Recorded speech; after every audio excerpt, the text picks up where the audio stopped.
Bonjour à toutes et à tous, shalom shalom. Eh bien voilà, on reprend un petit peu du service avec nos mitzvot sur nos petites vidéos sur les mitzvot avec le Sefer Achinour. Alors on va essayer de reprendre gentiment. On est dans la paracha de Tetzavé, donc toujours le même format, petite vidéo, on va essayer une fois par semaine, 10 minutes, un quart d'heure maximum, une petite idée sur chaque mitzvah de la Torah. Comme ça, une fois par semaine, on a une petite idée sur des mitzvot avec des gmarot, des idées qui vont se dégager. Voilà, avec des questions ou pas des réponses, ça dépend, mais toujours une petite idée qui se réveille. Alors, on s'était arrêté à la mitzvah de Achilat Basar Khatat Ve'asham. On a une mitzvah dans Tetzavé, donc c'est la mitzvah Kouf Bet, la mitzvah de manger la viande du korban khatat et du korban hacham. Alors, d'abord, petite introduction, qu'est-ce que c'est le korban khatat, qu'est-ce que c'est le korban hacham? À l'époque du Beth Amikdash, donc du temple, si quelqu'un faisait une faute de ce qu'on va appeler grossièrement faute importante, des fautes sur lesquelles on est chayav karet, on est passible de retranchement, mais le type il l'a fait, il savait pas que c'était interdit par exemple. Il savait pas que c'était interdit, ou c'est arrivé comme ça, il savait que c'était interdit, mais pas de telle ou telle manière, et c'est arrivé. Il a fauté sans faire exprès. Alors lui, il doit ramener un korban khatat.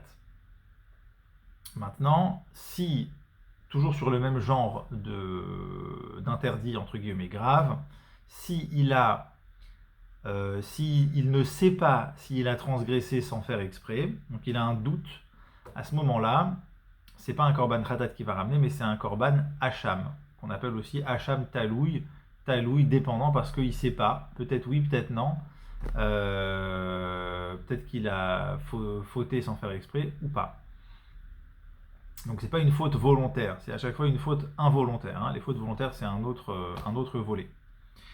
Donc là, dans le khatat et le hacham, il a donc une obligation de ramener un korban, une offrande, et le Kohen, c'est le Kohen qui les mange. Le Kohen a une mitzvah de manger ce korban-là. Alors, qu'est-ce que ça veut dire, cette chose-là? On va essayer de se faire une petite idée. Alors, je vous lis le Sefer Achinour, donc dans notre mitzvah Kouf Bet. Shenitavu a Kohanim lechol basar ktat min ha-korbanot gon achatat ve'asham. Donc, les Kohanim ont une mitzvah de manger certains korbanot, comme le khatat et le hacham. Chez les Yamar, comme il est dit, donc dans Shemot, donc dans Tetzavé, Perek, Kaftet, Pasuk, Lamed Gimel. Là-bas, c'est écrit Ve'achlu otam asher kupar bahem. Ils vont le manger quand ils vont avoir une rédemption. Donc le Kohen, il mange, et le fait que le Kohen, il va manger, bah, du coup, celui qui a fauté, il va avoir une rédemption. Et justement, on va revenir sur cette idée de qu'est-ce qui se passe, et ça a l'air que c'est en corrélation en fait les deux, que quand le Kohen mange, celui qui a fauté du coup est pardonné. Qu'est-ce qui se passe?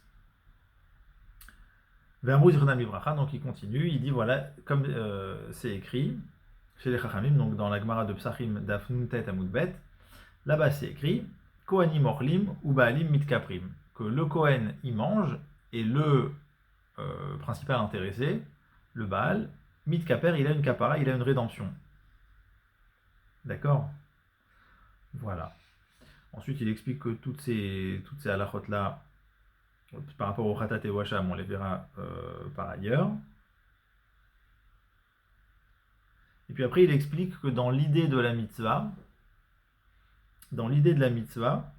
c'est notre grande généralité, notre grande règle, que tous les actes des korbanot, c'est pour être marchir, marchavotenu, vekavanotenu. C'est pour rendre kasher, pour remettre sur le droit chemin nos pensées et ce qui se passe chez nous, dans le bon.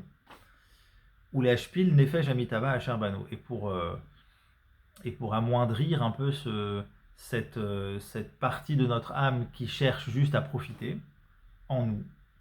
Ou les agdil ou les chazek nefesh asechel à la mitzvot. Et pour renforcer la force de l'esprit au mitzvot. Très bien.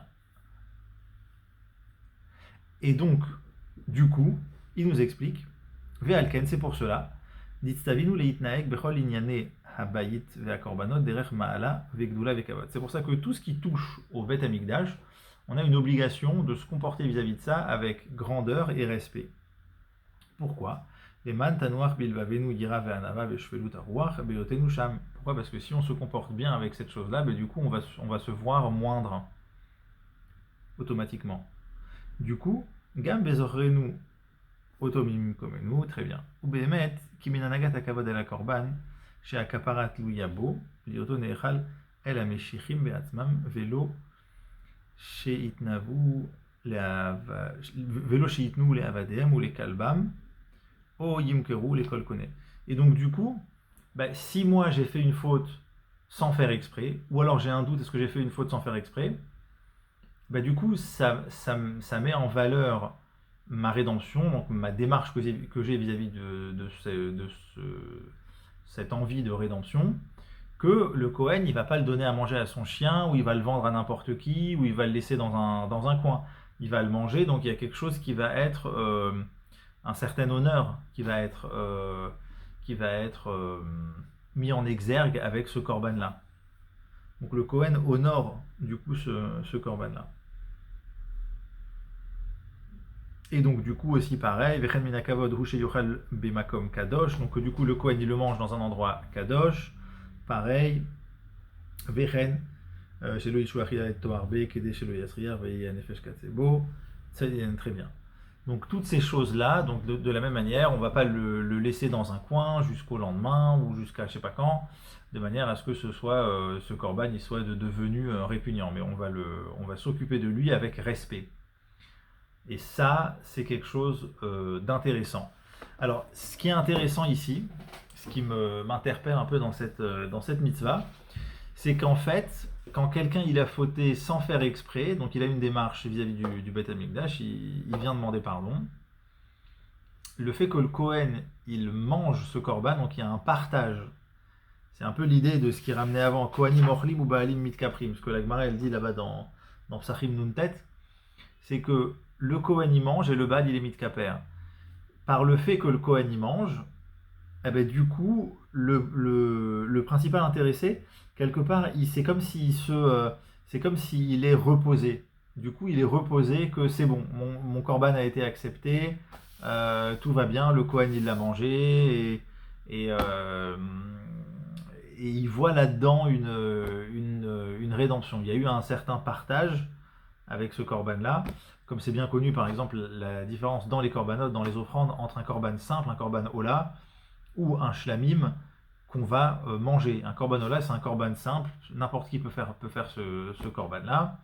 C'est un cadeau pour Hachem, mais il n'y a pas de partage de la personne. Alors que le shlamim, il y a oui un partage de la personne, donc il y a oui le fait de le manger. Du coup, il y a quelque chose qui s'installe un peu comme ça, de l'ordre de... comme un espèce de repos de l'âme. On a mangé ensemble, on a fait un repas, on est bien, on est détendu. Il y a quelque chose de détendu dans cette démarche-là. Voilà, ça c'est un petit peu l'idée qui ressort de cette mitzvah. La semaine prochaine, Bezrat Hashem, je vous retrouve pour 2 mitzvot cette fois-ci.